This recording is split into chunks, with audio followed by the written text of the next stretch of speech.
Series শুরুর আগেই যেন লজ্জার এক পূর্বাভাস দিয়ে গেল বাংলাদেশ।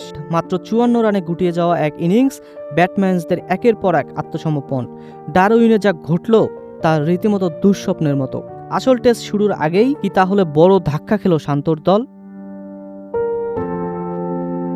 ডারউইনে মারারা ওভালে ক্রিকেট অস্ট্রেলিয়া একাদশের বিপক্ষে ৩ দিনের প্রস্তুতি ম্যাচে বিব্রতকরভাবে হেরেছে বাংলাদেশ।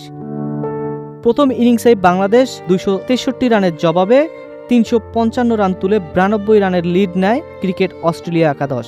কিন্তু সেই লিড টপকানো তো দূরের কথা, দ্বিতীয় ইনিংসে বাংলাদেশ গুটিয়ে যায় মাত্র ৫৪ রানে। এই ধসের নেপথ্যে মূলত অস্ট্রেলিয়ান বাঁহাতি পেসার থমসনের বিধ্বংসী বোলিং। নতুন বলে টানা ১১ ওভারের স্পেলে মাত্র ২৫ রান দিয়ে তুলে নেন ৮টি উইকেট। মুমিনুল হক, মুশফিকুর রহিম, নাজমুল হোসেন শান্ত কারো ব্যাটেই তার জবাব ছিল না। আগের দিন শেষ বিকেলে ১৯ রানে ২ উইকেট হারিয়ে চাপে পড়া বাংলাদেশ শেষ দিন সকালে সেই চাপ থেকে আর বেরোতেই পারেনি। মাত্র ১৭ ওভারে ৩৫ রানে বাকি ৮ উইকেট হারিয়ে শেষ হয় তাদের লড়াই। ব্যাটিং লাইনআপের পুরোটাই যেন ভেঙে পড়ে একে একে। বাঁহাতি ওপেনার তানজিদ হাসান তামিম ২ দিন মিলিয়ে একটু বেশি সময় ক্রিজে কাটিয়ে ৪১ বলে ২২ রানে একমাত্র উল্লেখযোগ্য ইনিংসটি খেলেন, যেখানে ছিল ২টি ৪ ও ১টি ছক্কা। তিনি ছাড়া আর কেউই ২ অঙ্কের ঘরে পৌঁছাতে পারেননি। প্রথম ইনিংসে ৪-এ নেমে ৩৭ রান করা নাজমুল হোসেন শান্ত এবার ৭ নম্বরে নেমে ৮ বল খেলেও রানের খাতাই খুলতে পারেননি।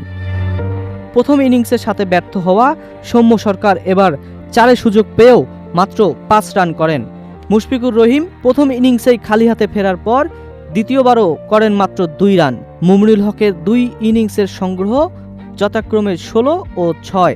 আর প্রথম ইনিংসে পরাজিত সেঞ্চুরি করা মেহেদী হাসান মিরাজও দ্বিতীয় ইনিংসে টেকেননি বেশিক্ষণ। ১৯ বলে করেন মাত্র ৬ রান। প্রস্তুতি ম্যাচে এমন বিধ্বস্ত পারফরমেন্স নিঃসন্দেহে দুশ্চিন্তার কারণ হয়ে দাঁড়িয়েছে বাংলাদেশ শিবিরে। থমসনের বাউন্স আর সুইংয়ের সামনে যেভাবে আত্মসমর্পণ করলেন শান্তরা, তা যদি মূল সিরিজেও ফিরে আসে তাহলে লড়াইটা হবে আবারও কঠিন। আগামী ১৩ই আগস্ট একই মাঠে ডারউইনে শুরু হবে ২টি ম্যাচের টেস্ট সিরিজের প্রথম লড়াই। প্রস্তুতি ম্যাচে এই বিভীষিকা কি বাংলাদেশ দল ঝেড়ে ফেলে ঘুরে দাঁড়াতে পারবে, নাকি সিরিজেও অপেক্ষা করছে আরও বড় ধাক্কা? সেই উত্তর মিলবে খুব শীঘ্রই।